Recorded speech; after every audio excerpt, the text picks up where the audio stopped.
आज का प्रश्न है हड़प्पा लिपि के बारे में आप क्या जानते हैं।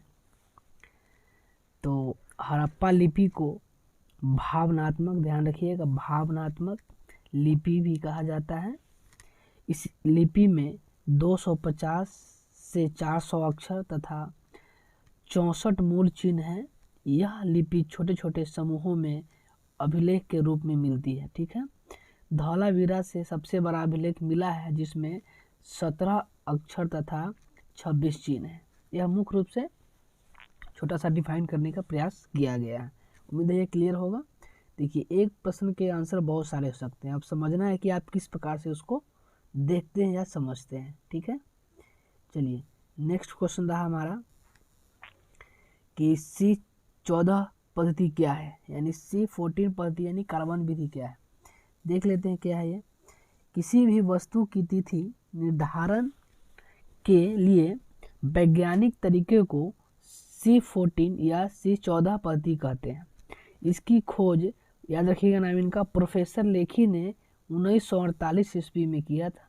इस पद्धति से किसी वस्तु के जीवन का पता लगाया जाता है कि वह कितने साल का है, ठीक है, कि वह कितने वर्षों पुराना है। ठीक है, यह जांच करने का पुरातात्विक विदों का यह एक पद्धति है। ठीक है, ये क्लियर हो गया होगा।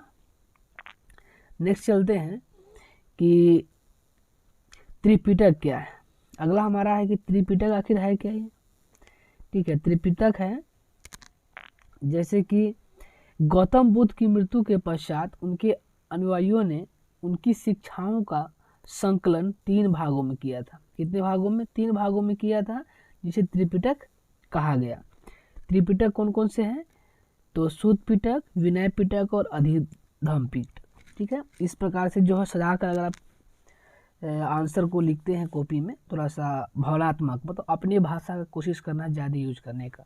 किताबी भाषा का यूज करने का मतलब होगा कि आप उसको याद कर रट करके जो है उसको लिखने का प्रयास करते हैं। ठीक है, क्लियर होगा। आगे देखते हैं हम लोग कि एक बहुत ही अच्छा प्रश्न है ये, उत्खनन से आप क्या समझते हैं। उत्खनन मतलब समझते होइएगा आप लोग, मतलब खोदना, जमीन को खोद के कुछ निकालना। देखते हैं क्या है। देखिए, उत्खनन जमीन को खोदने की एक प्रक्रिया है। क्या है? जमीन को खोदने की एक प्रक्रिया है जिसमें गहराई में दबे प्राचीन अवशेषों, इमारतों के पत्थर, कलाकृतियां आदि का पता लगाया जाता है। उसे क्या कहते हैं? उत्खनन। जैसा कि हम जानते हैं हड़प्पा सभ्यता, मोहनजोदड़ो की, सरस्वती की। ठीक है, इस प्रकार से हम लोग सबको जानते हैं।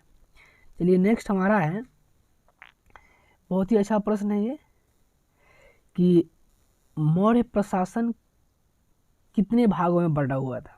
सीधा सा प्रश्न है, तो जैसा क्वेश्चन का रुझान होता है, जैसा क्वेश्चन पूछा जाता है, उसी के आधार पर उसका आंसर हम लोग देते हैं। चलिए देखते हैं, मौर्य प्रशासन में मुख्यतः 4 भागों में उसका प्रशासन बटा हुआ था। तो कौन कौन से भाग थे? तो पहला था केंद्रीय प्रशासन। केंद्रीय का मतलब होता है जहाँ पर राजा शासन करता है। एक था प्रांतीय प्रशासन, यानी राजा के जो नीचे शासन करने वाला जो प्रशासन था वह प्रांतीय प्रशासन कहलाता था।